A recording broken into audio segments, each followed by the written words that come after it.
Hello Leo, Sun, Moon, Rising, and Venus signs. Kamusta kayo?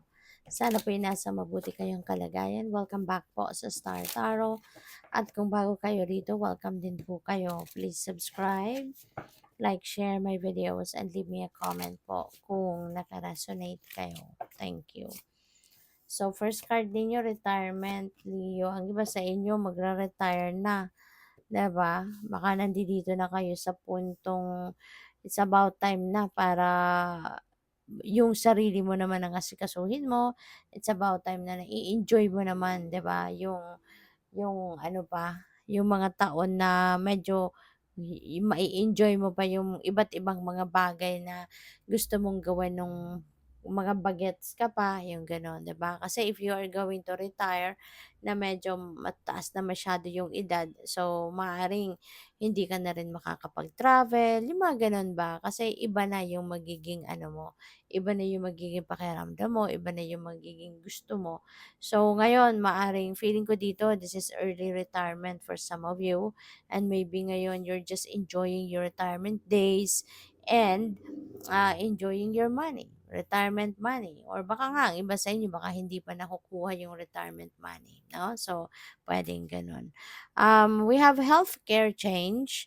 Si healthcare change, po pwedeng meron ditong bagong ano kayo, bagong approach na gagawin sa inyong pag-aalaga sa inyong sarili, sa inyong kalusugan. Pupuwedeng meron kayong mga bagong pamamaraan 'no, na aakapin dito on how you are going to take care of yourself. Pupuwedeng, ang iba sa inyo from siguro lagi kayong nagpapagamot sa medical doctor, ngayon baka magho-holistic medicine kayo, mag-alternative medicine kayo, yung gano'n ba. So, yun lang din naman ang napi-pick up ko diyan. It could be right, it could be, hindi yun ang applicable para sa inyo, you know, but definitely meron kayong babaguhin sa sistema or sa ano ninyo, sa kung papaano ninyo inaalagaan ang inyong sarili, ang inyong kalusugan. Be true to you. Okay? Hinihingi dito yung inyong honesty, hinihingi dito yung inyong authenticity, 'di ba, sa sarili mo. Kasi oo nga naman, how can you expect other people to be honest to you, to be true to you kung ikaw mismo sa sarili mo, 'di ba? Parang hindi mo kung ikaw mismo sa sarili mo hindi ka nagiging totoo, 'di ba? Kaya how can you expect other people or how can you magnetize people, honest people towards you? Kaya 'yun ang ano dito, panawagan sa inyo. Be true to you, alright? So, by the way, maraming salamat for subscribing, and if you haven't subscribed yet, subscribe na kayo. And also, maraming salamat din for not skipping the ads. Malaking bagay po yan sa akin. Also, please click the join button sa baba ng video kung gusto po ninyo na mag-join kayo sa membership. Salamat. So, tingnan natin kung ano pa ang ganap for Leo. We have Five of Wands. May conflict dito, no? Pupuwedeng yung conflict na 'to pupuwedeng sa trabaho, pupuwedeng sa pamilya, you know, pupuwedeng merong ungusan dito, pupuwedeng merong, rivalry, you know? Yung rivalry 'di ba nangyayari din yan sa pamilya, sa mga anak, yung gano'n, nagkakaroon ng rivalry. Ah, at lalong-lalo na sa trabaho, lalong-lalo na kung meron kayo ditong mga promotion, 'di ba? Maaaring yung in-applyan mong posisyon, hindi lang ikaw yung may gustong gano'n.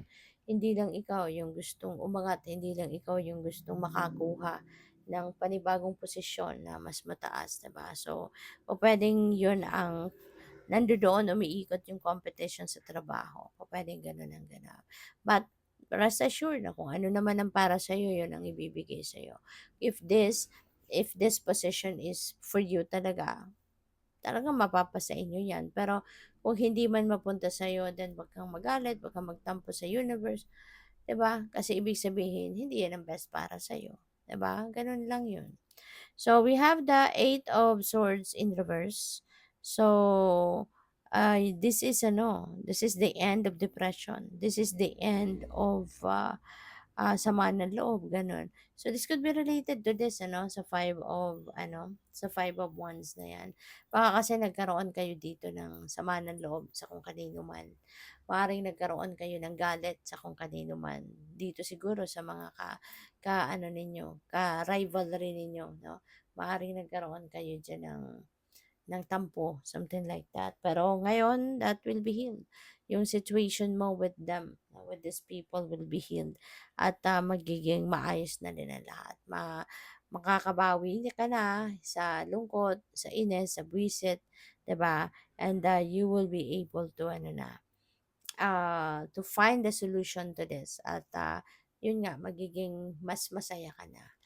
So, what else? We have Page of Wands. Ayan. So, may magandang balitang dadating. Okay? This could be balita, no, of a new opportunity for you to explore siguro different places or explore different career path, yung ganon, no? So, kaya siguro hindi ito para sa'yo, kung ano man yan, diba?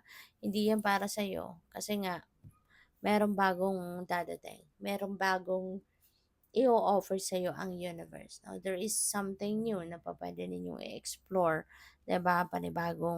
Siguro, panibagong trabaho, panibagong negosyo. You never know. Baka hindi yan yung in-applyan mong trabaho, hindi pala yan ang para sa'yo. Kasi, dapat pala, ang mabuti palang gagawin mo na ngayon ay magnenegosyo ka na. You will be your own boss na. 'Di ba? So, pwedeng may ganong mga sitwasyon ng iba sa inyo na merong mga promotion, meron kayong mga posisyon sa trabaho na maaaring in-applyan, hindi ninyo nakuha because it's not meant for you. Because you are meant to be an entrepreneur sa ngayon, 'di ba? So, maaaring gano'n ang ganap dito. So, this is going to be an exciting period din sa buhay mo in a way, Dio. At maaaring may mga bagong ganap, may mga bagong chapter in your life that you're going to embrace at this time. So we have the Seven of Swords. Seven of Swords is about kasinungalingan, panloloko, kaya mag-iingat kayo. Okay? Mag-iingat kayo sa mga tao sa paligid ninyo. Do not easily trust, no? Lalo-lalo na sa panahon ngayon na medyo mahirap ang buhay. There could be a lot of people na pwedeng manloloko sa'yo or manloloko sa kung kanino man. Kaya lahat tayo, no, walang exception dito. Lahat tayo dapat maging discerning, maging mapagmatsyag, maging cautious. Hindi tayo pwedeng basta-basta na lang magtitiwala, no? Lalo-lalo na sa mga taong hindi naman natin kabisado or hindi natin masyadong kilala. So, iwasan na magtiwala agad. Okay? So, good luck. Thank you for watching. Love and light. Namaste.